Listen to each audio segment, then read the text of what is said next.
Hello students, as you know that we have started previous year question paper series so that it will be very helpful to the students for their upcoming examination. तो देखिए आज के इस lecture में LLB fourth semester examination latest है जून 2023 का। Note करें labour and industrial law.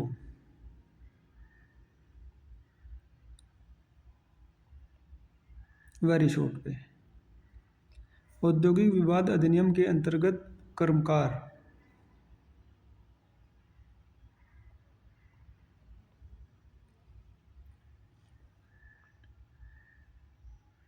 English में देखिए define worker under the industrial dispute act 1947।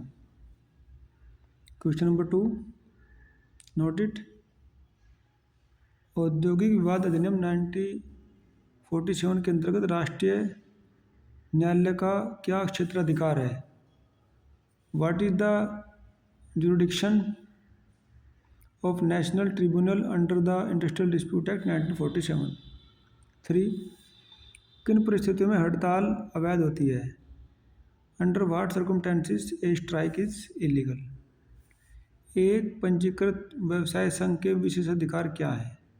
What are the privileges of registered trade union. छटनी से आप क्या समझते हैं? What do you mean by retrenchment.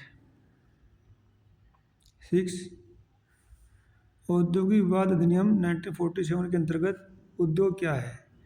इस विषय में निर्णीत वादों की सहायता से समझाइए। क्या राज्य का पुलिस विभाग एक उद्योग है? Very interesting question.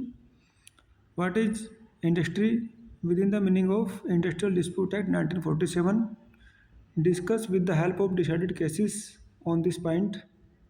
Is police department of the state and industry.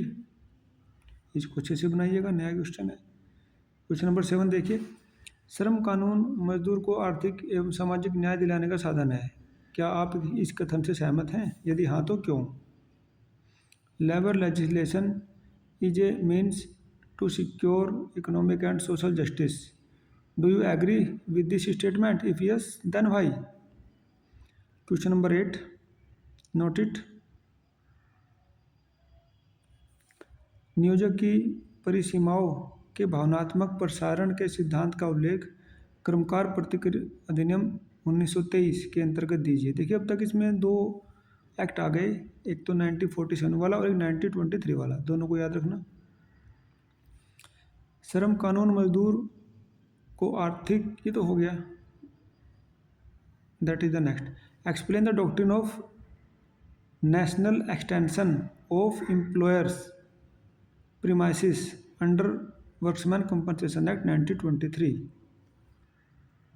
okay, now the descriptive question. Question number 9.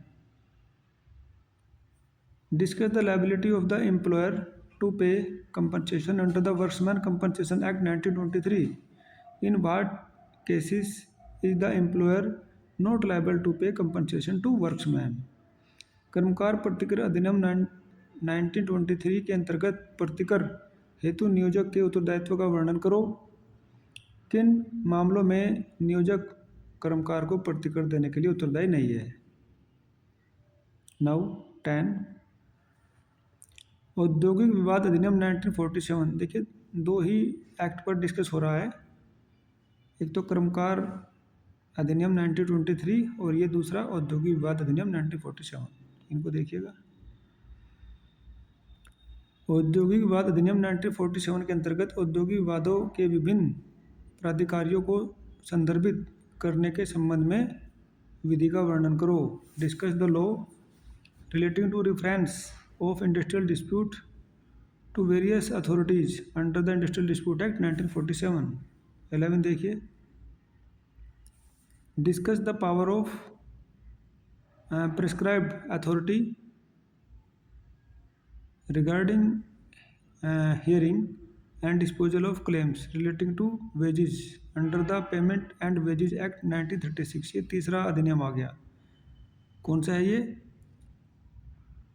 Wages under the payment and wages act 1936, मजदूरी भुगतान अधिनियम 1936 के अंतर्गत मजदूरी संबंधी दावों की सुनवाई एवं निस्तारण के संबंध में नियत प्राधिकारी की शक्तियों की विवेचना कीजिए। 12, पंजीकृत व्यवसाय संघों के अधिकारों एवं उन्मुक्तियों की विवेचना कीजिए। Discuss the rights and immunities of registered trademark, registered trade union, okay, that is trade unions. Note the trademark. अब आप बताइए ट्रेडमार्क कौन से सब्जेक्ट का पार्ट है? ठीक है, वो इंटेलेक्चुअल प्रॉपर्टी में आ जाता है। Discuss the objects and salient features of employees provident fund act 1991, that is the fourth act that has been mentioned in this previous year question paper. ये चौथा अधिनियम है भैया, देखिए, एम्प्लॉयज प्रोविडेंट फंड एक्ट 1991, तो चारों पढ़ने हैं। कर्मचारी भविष्य निधि अधिनियम 1991 के उद्देश्य एवं मुख्य विशेषताओं को वर्णन कीजिए। तो इस प्रकार से हम लोगों को एक आइडिया मिल जाता है कि क्वेश्चन पेपर कैसा आ रहा है, जिससे कि हम आने वाले पेपर्स के लिए तैयारी अपनी आसानी से कर पाएँ। तो ठीक है विद्यार्थियों, हमें आशा है कि आप लोग इससे काफ़ी लाभान्वित होंगे। Now we are ending the session, thanks for joining.